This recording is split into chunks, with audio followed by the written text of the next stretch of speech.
కడప జిల్లా వైసీపీ అభ్యర్థులను ప్రకటించిన జగన్ ఎన్నికల సమయం దగ్గర పడుతున్న కొద్దీ జగన్ దూకుడు పెంచారు. ఈ ఎన్నికలను జగన్ ఎంతో ప్రతిష్టాత్మకంగా తీసుకున్నారు. పాదయాత్ర ముగియడంతో అభ్యర్థుల ఎంపికపై దృష్టి పెట్టారు. పాదయాత్రలో అభ్యర్థులపై ఒక అవగాహనకు వచ్చిన జగన్ అధికార పార్టీ టీడీపీకి షాక్ ఇచ్చే నిర్ణయాలు తీసుకుంటున్నారు. అభ్యర్థుల ప్రకటన సొంత జిల్లా కడప నుంచే మొదలు పెట్టారు. తాజాగా 2 నియోజకవర్గాల అభ్యర్థులను ప్రకటించారు. 2014లో జమ్మలమడుగు నుంచి గెలిచిన ఆది నారాయణ రెడ్డి టీడీపీలోకి పెరాయించి మంత్రి పదవిలో కొనసాగుతున్నారు. అప్పటి నుంచి నియోజకవర్గ ఇన్ఛార్జిగా సుధీర్ రెడ్డి పార్టీ కార్యక్రమాలు చూసుకుంటున్నారు. ఇలాంటి నేపథ్యంలో ఆయనకే వైఎస్ఆర్సీపీ అభ్యర్థిత్వాన్ని ఖరారు చేశాడు జగన్. తాజాగా జమ్మలమడుగు పర్యటనలో భాగంగా ప్రజల ముందు జగన్ అభ్యర్థిత్వ ప్రకటన చేసి విపక్షాలకు షాక్ ఇచ్చారు.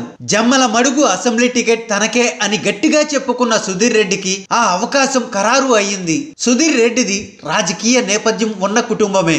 మాజీ హోంమంత్రి, సీనియర్ పొలిటీషియన్ ఎంవి మైసూరారెడ్డి తమ్ముడి కొడుకే సుధీర్ రెడ్డి. ప్రభుత్వ ఆసుపత్రిలో వైద్యుడిగా పనిచేశాడు. 3 ఏళ్ల నుంచి జమ్మలమడుగు రాజకీయంలో యాక్టివ్ గా ఉన్నాడు. అనుచరులతో కలిసి జమ్మలమడుగు ఇన్ఛార్జ్ సుధీర్ రెడ్డి జగన్ ను కలిశారు. సుధీర్ రెడ్డికి ఈసారి టికెట్ ఇవ్వాలని ఆయన అనుచరులు జగన్ ను కోరారు. మీకు ఇష్టమైతే సుధీర్ రెడ్డే మీ అభ్యర్థి అని జగన్ ప్రకటించారు. ప్రభావతితో పాటు ఆమె అనుచరులను జగన్ సముదాయించే ప్రయత్నం చేశారు. సుధీర్ రెడ్డిని గెలిపించుకొని వస్తే ప్రభుత్వం ఏర్పడితే ప్రభావతికి సముచిత స్థానం కల్పిస్తామని హామీ ఇచ్చారు. మైదుకూరు నుండి సిట్టింగ్ ఎమ్మెల్యే రఘురామరెడ్డి వైఎస్ఆర్సీపీ అభ్యర్థిగా వచ్చే ఎన్నికల్లో బరిలోకి దిగుతారని జగన్ పార్టీ శ్రేణులకు తేల్చి చెప్పారు. రఘురామరెడ్డి గతంలో టీడీపీ అభ్యర్థిగా గెలిచారు. ఆ తరువాత వైఎస్ఆర్సీపీ అభ్యర్థిగా ప్రస్తుతం ఎమ్మెల్యేగా కొనసాగుతున్నారు. హాయ్ ఫ్రెండ్స్, మా టుడే టుమారో యూట్యూబ్ ఛానల్ చూస్తున్నందుకు చాలా థ్యాంక్స్. మరిన్ని లేటెస్ట్ వీడియోస్ కోసం వెంటనే సబ్స్క్రైబ్ చేయండి. అలాగే ఈ బెల్ ని కూడా రింగ్ చేసేయండి.